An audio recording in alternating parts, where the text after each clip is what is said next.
There once was a red Indian who had only one testicle, and whose given name was Onstone.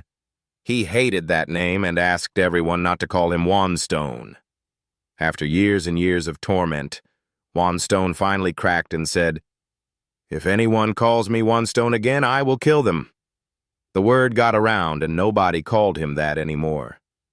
Then one day, a young woman named Bluebird forgot and said, "Good morning, Wanstone." He jumped up, grabbed her, and took her deep into the forest, where he made love to her all day and all night. He made love to her all the next day, until Bluebird died from exhaustion. The word got around that Wanstone meant what he promised he would do. Years went by, and no one dared call him by his given name until a woman named Yellowbird returned to the village after being away. Yellowbird, who was Bluebird's cousin, was overjoyed when she saw Wanstone. She hugged him and said, "Good to see you, Wanstone." Wanstone grabbed her, took her deep into the forest, made love to her all day, made love to her all night, made love to her all the next day, made love to her all the next night, but Yellowbird wouldn't die. Why? OH, come on. Take a guess. Think about it. You're going to love this. As everyone knows, you can't kill two birds with one stone. A group of bird watchers is out in the woods and sees a wild condor flying in the sky. Everybody is elbowing each other, pointing at the bird and focusing their binoculars. Right about then, a loud gunshot is heard and the bird falls out of the sky. The bird watchers all go running to where the bird fell and find that a disheveled man has already plucked the bird and is getting ready to roast him on a spit. Of course, the bird watchers take him in and press charges. The judge informs him of the serious nature of having killed a bird that's on the endangered species list and asks if he has anything to say before sentencing. The man tells the judge that he had been separated from his hunting party for several days, was lost in the woods, and might have starved if he didn't shoot the wild condor. The judge listens to his story and sets him free based on the premise that he was just doing what he had to do to survive. As the man was leaving the courthouse, he was confronted by a group of reporters, and one shouted out, "What did it taste like?" The man hesitated for a bit and then said, "Well, it was kind of a cross between a spotted owl and a bald eagle." A Chinese chimpanzee walks into a bar and orders a martini. This totally amazes the bartender, but he thinks, "What the heck, I guess I might as well make the drink." So he mixes the martini.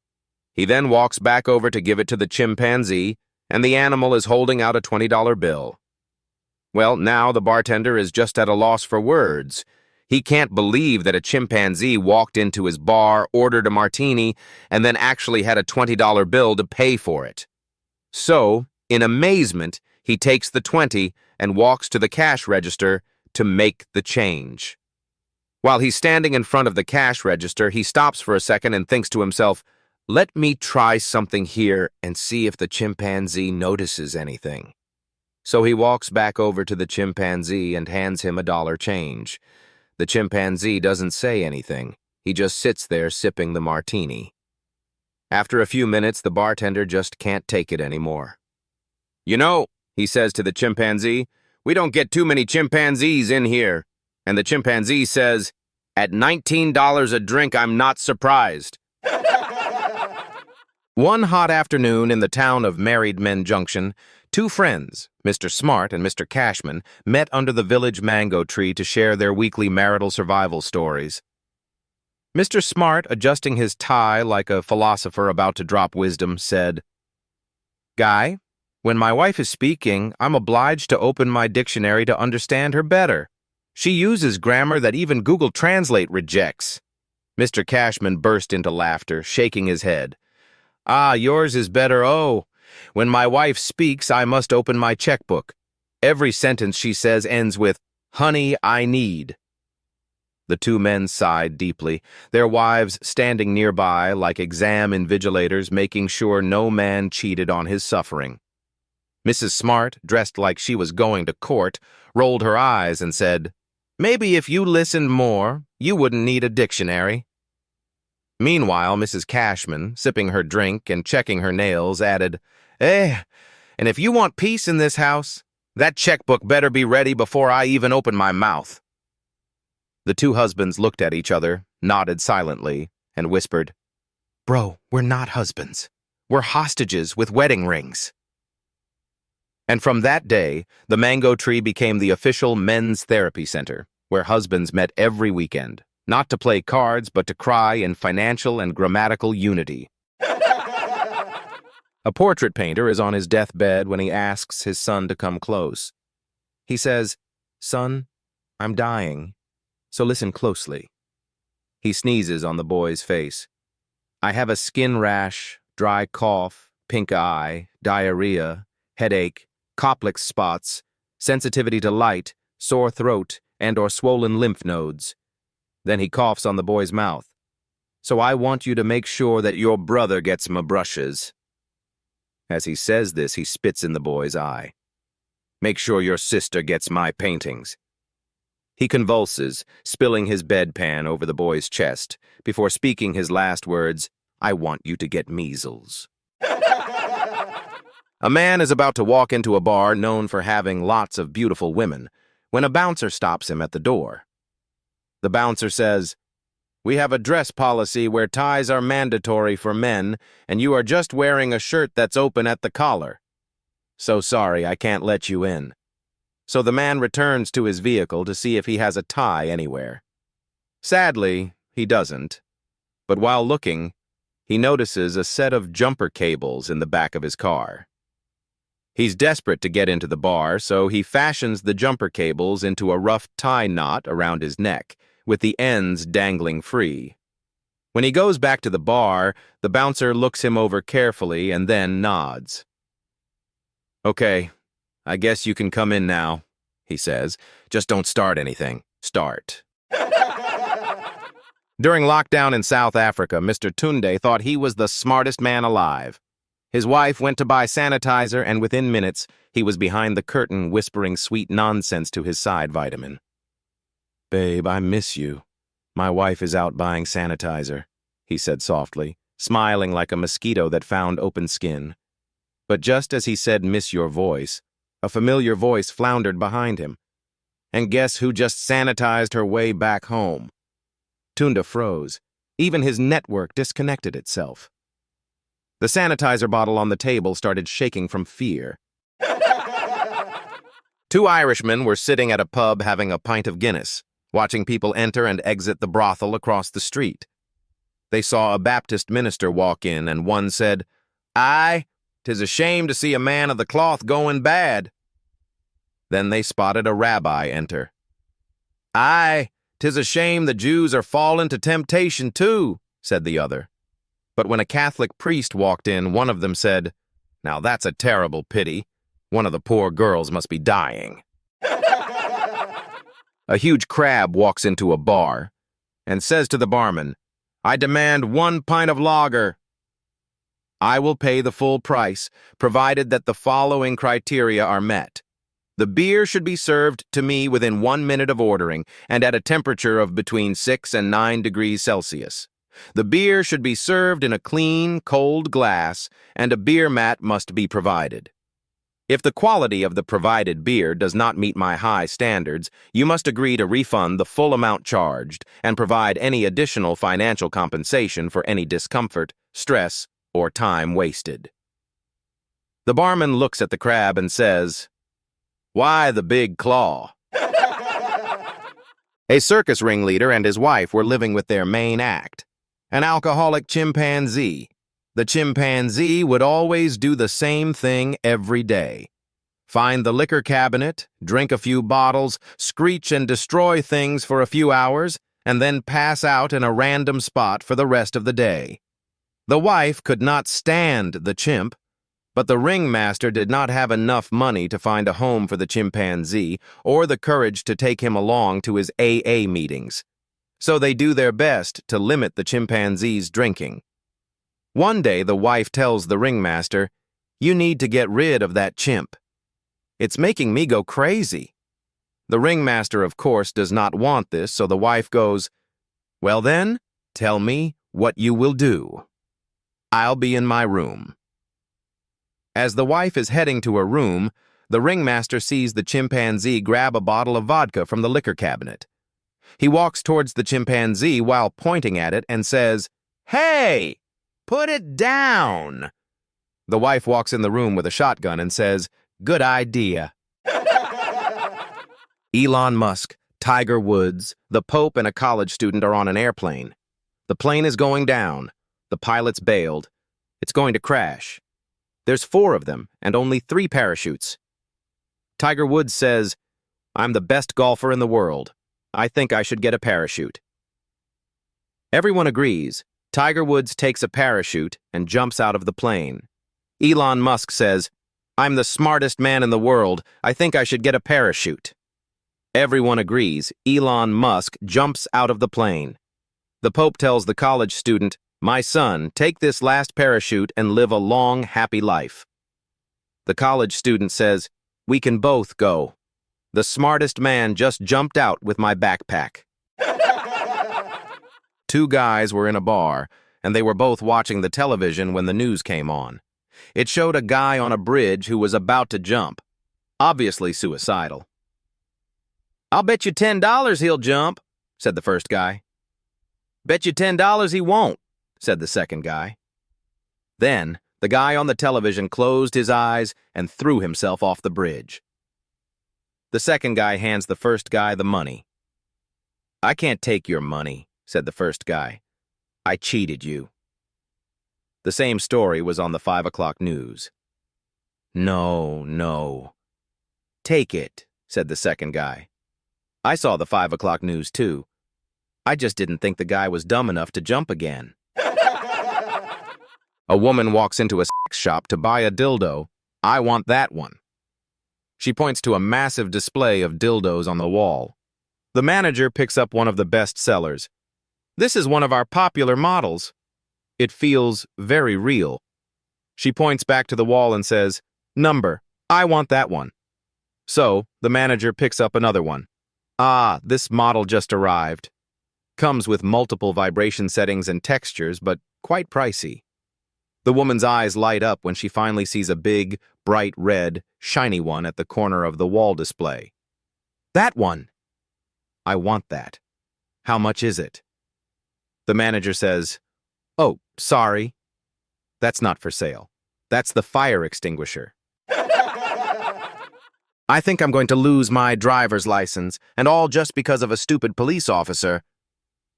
The conversation went like this when I got pulled over in my car. "Officer, license and registration, please. I think you are drunk." Me, "I assure you I did not drink anything." Officer, "Okay, let's do a little test." Imagine driving in the dark on a highway at night when you see 2 lights in the distance. What is this? Me, "A car." Officer, "Of course! But which one?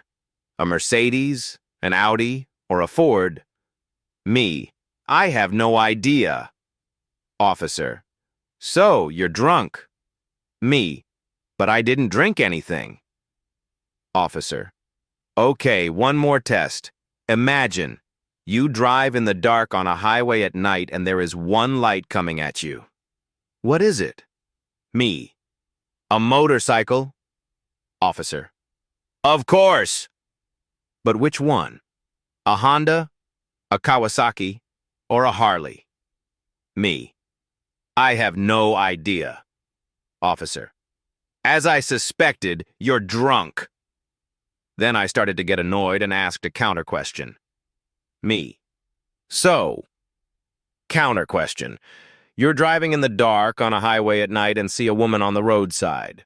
She wears a mini skirt, fishnet stockings, high-heeled shoes, and only a bra as a top. What is this?" Officer, "A prostitute, of course." Me, "Yes, but which one? Your daughter, your wife, or your mother? Things went downhill from there, and now I have a court date to attend." Johnny was sent home early from school one day.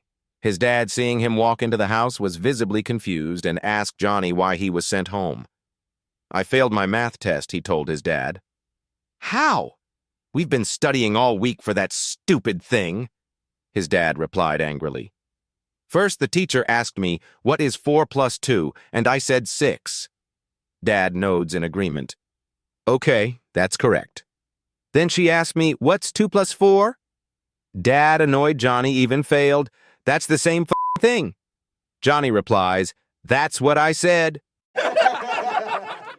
A London lawyer runs the stop sign and gets pulled over by an Irish Garda. He thinks that he is smarter than the cop because he is a lawyer from London and is certain that he has a better education than any Paddy cop. He decides to prove this to himself and have some fun at the Garda's expense. Irish Garda says, license and registration, please. Lawyer says, what for? Irish Garda replies, you didn't come to a complete stop at the stop sign. London lawyer says, I slowed down and no one was coming. Irish Garda says, you still didn't come to a complete stop. License and registration, please. London lawyer says, what's the difference? Irish Garda says, the difference is you have to come to a complete stop. That's the law. License and registration, please.